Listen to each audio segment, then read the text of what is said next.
جینۍ چې دی نو د هلک سره د واده کولو نه انکار وکړو نو هلک ولګېد او د جینۍ سره عجیبه کار وکړو. ښه واقعه راسره مکمل واورئ، تاسو به هم ډېر زیات حیران کړئ. ښه د هلک ورسره عجیبه کار کړی دی. ښه دې سیټه به تاسو ته تصویران ښکاري. دا یو وکیل دی، د دې نوم دی فهیم، او دې نوم فهیم دی ملګرو. دا چې دی نو د خلکو کیسونه حل کوي. دا وایي که نه چې زه په عدالت کې موجود وم چې په دې ټایم کې یوه جینۍ راغله، هغه د جینۍ چې دی نو خپه چا په تومانچه باندې ایښتلې وه. ما دا جینۍ نه چې دی نو تپوس وکړم چې هسې څه واقعه ستا سره راغلې ده، نو هغه جینۍ راته ویل که نه، ویل چې زه به کالج ته تلم او که نه یو هلک چې دی نو زه په لاره ډېره زیاته تنګولم، زه یې په لاره ډېره زیاته تنګولم.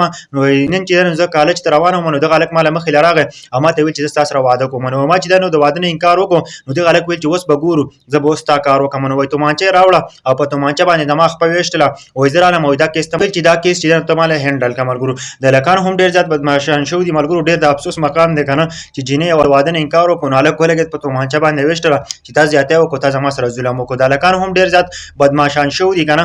دا چې دی نو ځګي له راوستل هم غواړي، ځکه چې دوی چې دا کم کار کړی دی که نه، دا سړی حیران کړي، سړی خفه کړي که نه چې هلک چې دی نو دا دومره زورور شو. دا ښځې د خلکو هېڅ غلامان یې کړي دي چې دا زمونږ غلامان دي. ښه الله پاک چې دی نو ښځو له هم درجه ورکړل، د هغوی له هم د ښځو خوښه هم پکار وي که نه. یوازې خو د هلک خوښه نه وي پکار چې هلک وایي چې دا جینۍ مې خوښه وه، جو ډزه ورشي او هغه جینۍ به ورله واخلي. او دا سوچ چا نه دی کړی که نه چې جینۍ وایي چې دا هلک زما نه دی خوښ، نو بس دا جینۍ خرابه ده، دا جینۍ چې دی نو غلطه جینۍ ده، دا بدکاره ده. زمونږ خلک دا خبرې کوي. ښه دې جینۍ چې دی نو صرف د هلک دا خبره وکړه چې زه ستا سره واده کول نه غواړم، زه نه سبق ویل غواړم، مخکې به یې څه سوچ و، لیکن هلک دا سوچ نه دی کړی. هلک راغوښتې ده تومانچه او سیده پې ایښتلې چې ستا کار به زه اوس وکړم، تا به اوس زه خپل انجام ته ورسوم. ښه زما ټولو پښتنو ته دا خواست دی چې چېرته هم رشتې کوئ یا جینۍ ورکوئ، نو د جینۍ نه پکې ضرور تپوس کوئ، داسې قصې مه کوئ که نه.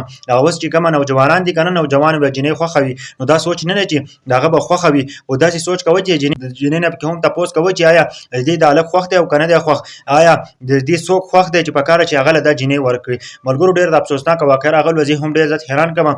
سړی وایي چې وخاندم او که وژاړم، دا کومه معاشره ده او کوم وخت ته موږ پاتې شو چې جینۍ چې دی نو د هلک سره مینه محبت نه کوي، واده ورسره نه کوي، نو هلک به رالګي په تومانچه به یې ولي، هلک چې دی نو په مرۍ به ورله زور کوي، هلک لګي هغه به د دنیا نه رخصتي لري، هم سزا میلاو شي چې بله ورځ د بل یو کس داسې نه کوي. په دې باره کې تاسو څه وایئ؟ ښه غوندې کمنټ ضرور وکړئ.